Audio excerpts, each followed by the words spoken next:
Hey, good morning to everybody. Happy Thursday. It's Daryl here. It is bright and freaking early, man. It's 3 a.m. here in Connecticut on the East Coast. I can't help it. Sometimes I hear myself say 3 a.m. and I'm like, it's just like, what am I doing out here at 3 a.m.?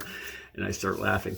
All right, okay, so I came across an article that's very interesting, and I'll share it. It'll be right on top down below. If you have any interest in recovery or addiction, or you or yourself or somebody in your family or friends are suffering from addiction, which pretty much a large part of the country is, this will be interesting to you too.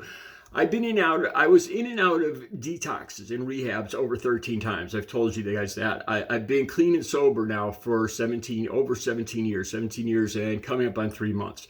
Since October 23rd of 2006, I've been completely clean and sober. But before that, I went through years of just going in and out of detoxes about every 3 months. I would admit myself into a detox and a rehab. Sometimes after the detox, I would go into a rehab. And I would constantly, as soon as my foot hit that sidewalk, I'd have the best intentions most of the time. I'll talk about that when I went into that detox. But as soon as the doors opened up and I put my foot out on the sidewalk and walked either to my ride or to my car, right then, all of a sudden, everything changed. And I didn't have a plan. And I would relapse within hours of leaving detox. And I can't tell you guys how depressing that is when you feel like you can't control yourself. Like you know this is ruining your life. You feel like you're in hell.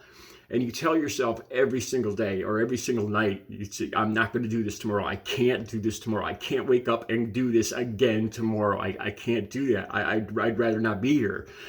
And you end up doing it again and again. The feeling of hopelessness is overwhelming. In addition to everything you have to deal with addiction, just the feeling of that you can't control yourself, that you are hopeless. It's a terrible feeling. Okay, in the study down below, it's a Penn State University study, and it talks about how in the recent years, they talk about 2016, 2020, and I think 2021. About how more people dealing with that are admitted for addiction are leaving AMA or against medical advice, signing themselves out of a rehab or a detox. And I am familiar with this. I did this, I remember 2 distinct times out of the 13 times that I was admitted into detox and rehabs that I said, I give up, I want to leave. And I would ask the doctors to sign off and let me out against the medical advice. After I was just there for like a day or two, I'd say, I want out. And you can do this if you're not a threat to yourself or others. They have this thing called dual diagnosis, where those are people that have mental health issues and addiction issues, which most people in addiction do have. Anyway, the study down below talks about how in 2016, I'll see if I can get these numbers right. In 2016, 5 to 10% of patients admitted for detox would leave against medical advice, 5 to 10%. And in 2020 or 2021, it went up to 15 or 10 to 17% of the people that went into detoxes and rehabs were signing themselves out against medical advice. In other words, about a fifth of the people that would admit themselves or be admitted for detox or rehab were signing themselves out. We're giving up and walking back out into addiction. And it's gone up every single year. And I'll talk about this. I'll talk about when I left.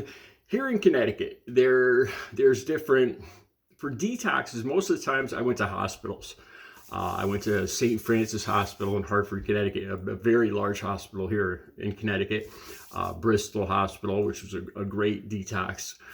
And then a lot of times there wasn't beds available. So I'd have to look for it's hard to find a bed to get into detox. I did another video, and I gave you guys some pointers on if you really want to get into detox, the time of the month to seek it. If you could choose the time of the month that you want to go into detox, the best time to do it is when other people have a lot of money.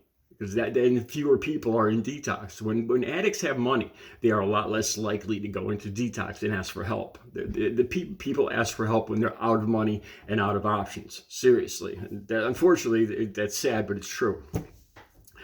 There's one place here in there's this, well, it's called ADRC, alcohol and drug rehabilitation centers, and I believe they have centers all across the country.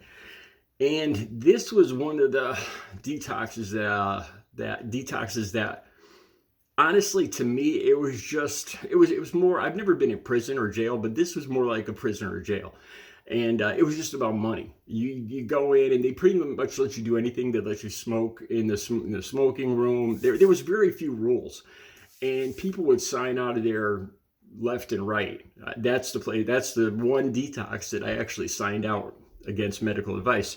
This is the thing, when they make it easy, because you want to quit, of course, when you have addiction and you admit yourself into a detox, you go in there, and within the first day or two, depending on what they give you for, a lot of times if you're an opiate addict, they'll give you methadone. Here in Connecticut, if you would go into detoxes more than 3 times in 1 year, they no longer give you methadone. They give you clonidine, I believe it's called, that lowers your blood pressure. They stop giving you methadone, which I think is a bad idea because it makes it a lot harder to get through the detox process. ADRC, like I said, that one in particular, they made it, you just had to ask to sign up to be let go on against medical advice. And within a few hours, you'd be able to you pack your stuff up and walk out the door.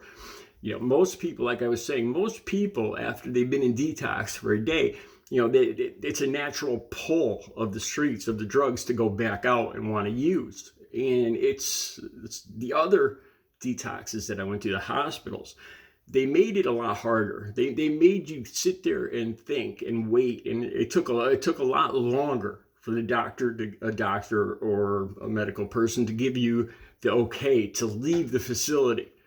In other words, the easier that they make it for you to leave, because most people are going to want to leave that pull of addiction.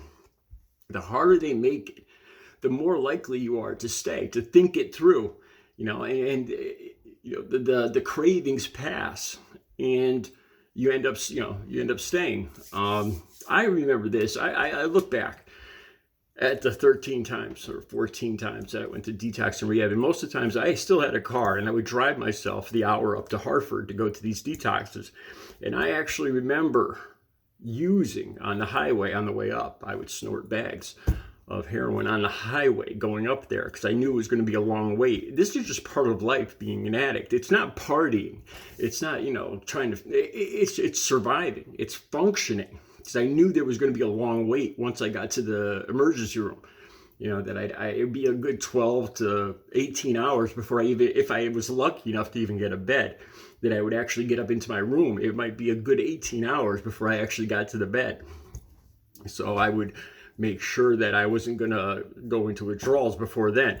I remember in Hartford seeing a girl that just got admitted, and she was literally writhing on the floor in front of the nurse's station, writhing on the floor, literally for a couple hours, begging for methadone, for something to take away the withdrawal symptoms. And I had known this girl from other, a lot of times you run into people, from the circles that you used to move in. A lot of the people would end up in detox. And eventually they treated this girl, but I mean, sometimes it's good to make the addict wait a little bit when they want to leave, but not when they want treatment. The more that they're able to treat the withdrawal symptoms, the more likely you are to stay.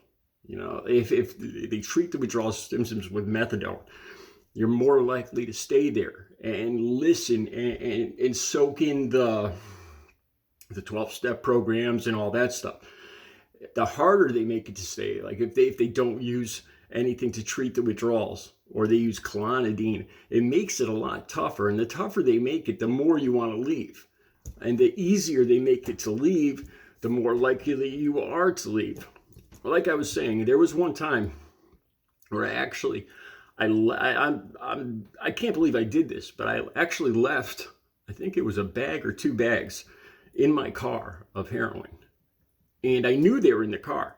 And I admitted myself into detox so that I would have something when I got out of detox. In other words, I had already planned to continue using. This was just one time, and I can't even remember why I did this. I went in there with the full reasoning in my head that I was going to fail and I was going to use the minute I got back out of the detox. It's one of the hardest things you'll ever do, but it's one of the most worthwhile.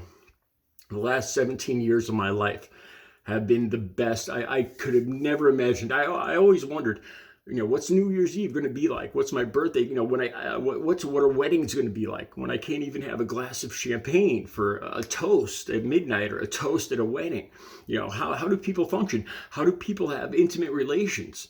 Because ever since I was in my teens, I had never had intimate relations sober, never in my entire life. And I didn't understand how people could do it, like married couples. I was like, how do they actually have how do they have sex with no alcohol, no drugs, at 2 in the afternoon? That's so weird. That's so uncomfortable. I couldn't even, it scared me.